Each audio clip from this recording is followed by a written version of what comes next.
Shalom jemaat yang dikasih Tuhan, kita kembali lagi ke dalam Daily Devotion pada pagi hari ini. Sebelum kita merenungkan kebenaran dari firman Tuhan, mari kita sama-sama bersatu di dalam doa. Tuhan Yesus, terima kasih untuk pagi hari ini. Kami semua dapat bangun dalam kondisi yang baik, dan sebentar kami ingin merenungkan sebagian dari firman-Mu. Tuhan, berikan kami hati dan pikiran yang terus diperbarui oleh Tuhan. Di dalam nama-Mu kami telah berdoa dan mengucap syukur. Amin. Pada hari ini pembacaan kita akan dilanjutkan dalam Yehezkiel 35 ayat yang pertama sampai ke 15 dengan judul perikop Murka Tuhan atas pegunungan Seir atau bangsa Edom, Bapak Saudara. Kita coba lihat ayat yang kelima dan ke ayat yang keenam.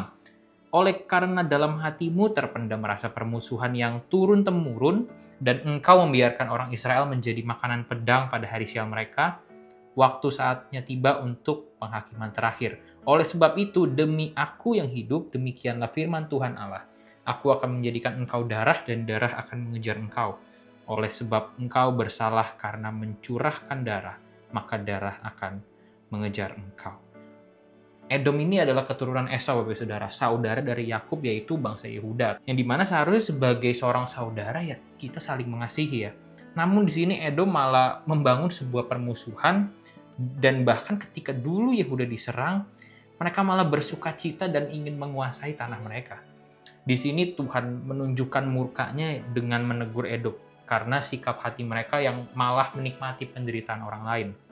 Nah, kalau tadi kita lihat ya di ayat yang kelima ada kata-kata di mana oleh karena dalam hatimu terpendam rasa permusuhan yang turun-temurun.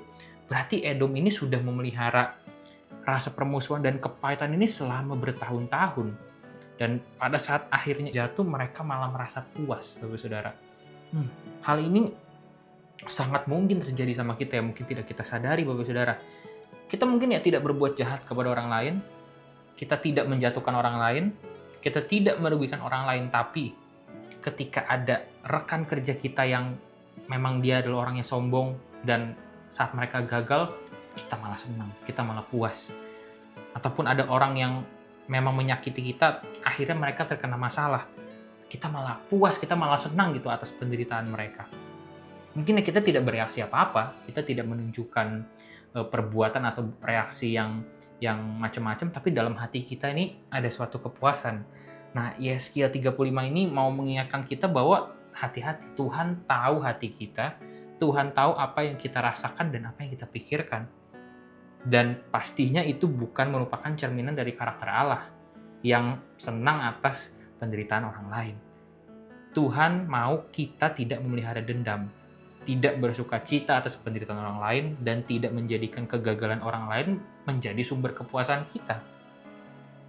Bagian yang kedua, kita lihat di ayat 14 dan 15. Beginilah firman Tuhan Allah, seluruh bumi akan bersuka cita saat aku menjadikan engkau sunyi sepi, seperti engkau bersuka cita mengenai milik pusaka kaum Israel yang sudah menjadi sunyi sepi. Demikianlah akan kulakukan terhadap engkau. Engkau akan menjadi sunyi sepi, hai pegunungan Seir, dan engkau segenap Edom dalam keseluruhanmu, dan mereka akan mengetahui bahwa akulah Tuhan. Bapak Saudara, seringkali diingatkan bahwa pembalasan Tuhan itu nyata dan pastinya adil. Kita lihat dari cerita Yehezkiel 35 secara keseluruhan, di mana alangkah sangat mengerikannya apabila kita menjadi lawannya Tuhan. Maka dari itu, apabila kita disakiti, kita ditindas, kita dilukai, janganlah menaruh dendam. Belajar untuk tidak menaruh kepahitan, dan kita berseru aja sama Tuhan.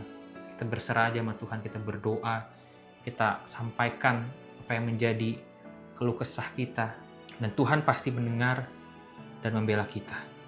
Bagian kita adalah memastikan bahwa kita tetap taat, setia, dan menaruh harapan hanya pada Tuhan. Amin. Untuk firman Tuhan pada pagi hari ini, mari kita bersatu dalam doa.